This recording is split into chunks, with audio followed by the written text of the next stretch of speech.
Remember us? You saw us at E3 in Los Angeles when we announced the release of Devil May Cry 5. DMC is back! Then we did a deeper dive into what this game is all about at Gamescom in Germany. The Devil Breakers are the new system for Nero, and there's all kinds of different moves that you could do with the Devil Breakers that you couldn't do before in Devil May Cry 4. And now, we want to bring you to our backyard in Osaka, Japan, where we plan to show you some features that the public has heard about, but never seen. We're also going to get inside the mind of the brilliant man behind the game, Itsuno-san.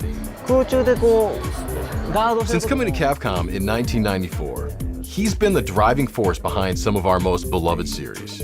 Games like Street Fighter Alpha, Star Gladiator, Rival Schools. And Itsuno is known for applying that fighting game knowledge to the action-adventure genre, with games like Dragon's Dogma and, of course, Devil May Cry. But first, we're hanging out in Osaka. It's known as a city that's highly supportive of the arts, so it's no surprise that Capcom's Osaka-based headquarters is like a magnet, attracting a talent pool of highly creative people. Speaking of creative, we're meeting some colleagues from Capcom at a local izakaya. Itsuno-san likes to encourage colleagues to exchange ideas and think outside the box. Gatherings like this are an example of how that's fostered at Capcom. And Devil May Cry 5 is evidence that his approach is working, which is why I can't wait to showcase some features that the public hasn't seen yet. When you enter the Capcom studios, it's obvious that it's all about gaming here. On this bustling floor, Itsuno-san works alongside his colleagues. And sometimes, he games with us. For gamers who aren't familiar with the Devil May Cry series, the name of the game is Style. It's a combat-heavy game where players are rewarded by stringing together stylized attacks while avoiding damage. Varying up your attacks is key to raising your style rank.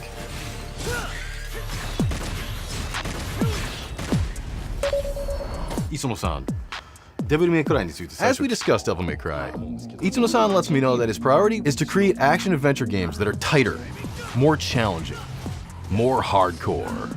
And that's exactly what Devil May Cry 5 is. Which is why his team created The Void, which is what we're here to showcase. The Void is a place where players can experiment with enemies, weapons, moves, and combos. It's a place where someone who's new to the game can gain mastery of it, or where DMC fans can perfect their techniques and hone their style. Another cool thing about The Void is that it gives you options. Turn your enemy's damage off to practice combos for prolonged periods of time.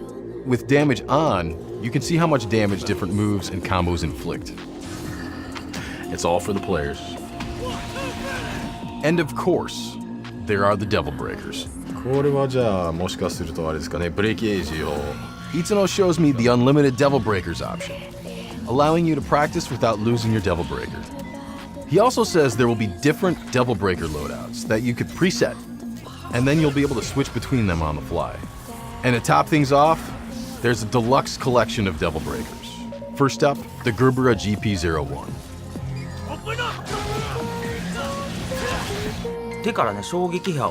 If you're already familiar with the game, you know the standard Gerbera uses shockwaves to repel projectiles and send the enemy flying. The Gerbera GP01 takes away the ability to repel projectiles, but it adds movement options. You can make Nero shoot up into the air, or if he's already in the air, he'll shoot down to the ground. Next, the Pasta Breaker. Why pasta? Itsuno-san was thinking, what if Nico, that's her, was just cobbling something together with stuff she had lying around. She saw this fork, she's thinking, he needs to eat, and so the Pasta Breaker was born. And even though it's not much of a fighting tool, this is the only Devil Breaker that allows you to cycle your remaining Devil Breakers. So it could be of help strategically. For the next one, Itsuno-san takes us out of the Void and into gameplay. Meet Sweet Surrender. It's the only Devil Breaker that has the ability to heal. You can see it healing while in battle. If you pull off a Break Age move, you can recover 3 bars of health instantaneously, while surrendering Sweet Surrender. And now, Itsuno-san takes us back to the Void for the Mega Buster. This Devil Breaker was inspired by Mega Man. Itsuno-san figured, if Nero can change his arms, It's almost a given that we should have Mega Man's arm in the game. ロックマンと Isuno-san shows us how Nero's poses and animations change when he has the Mega Buster equipped as a kind of nod to Mega Man. The way he jumps, the way he runs, even his evade turns into Mega Man's slide.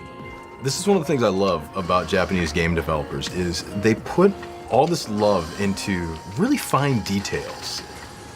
So there you have it, the Void. A place where you can experiment, practice your combos, learn the enemy patterns, and hone your skills to take on Isuno-san's challenge of tackling his idea of a seriously hardcore game.